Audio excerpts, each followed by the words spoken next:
بلوى هذول بالله، هم مو اعلام، ما ملمين ذول الاعلاميين وجايبنا اياهم. الظاهر هم مسوقيهم من يام الزبله جايبين لنا اياهم. مجلس النواب يقر ببناء حاجز حول الرضمه الكاظميه الشريفه، احنا قرينا هيك؟ من اين العراقيه جاءت بهذا الخبر؟ لو اصابع مال اثاره فتن.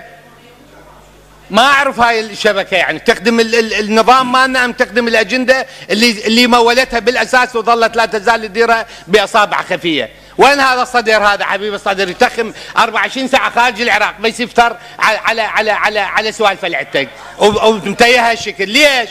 هذا شنو معناته؟ هذا هسه يهجون الشارع علينا. احنا اخذنا قرار جدا مفيد لاهلنا، المفروض هذا رساله يهدئ شارعنا، مو انه بيثور شارعنا علينا نتيجه الاعلام الموجود التافه الموجود هنا. شوف منو هذا؟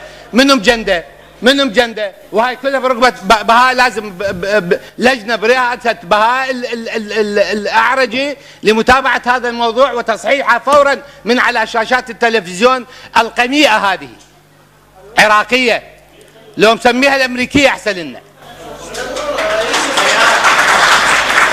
انت وذا رب البيت بده في ناقر 24 ساعه يتركب، ما نعرفه وين صاير. نخابر يابا هاي معلومات مقطوعه. راح اجيبها مو بس الجوجبه، راح اجيبها هنا قدامكم مفلفسه.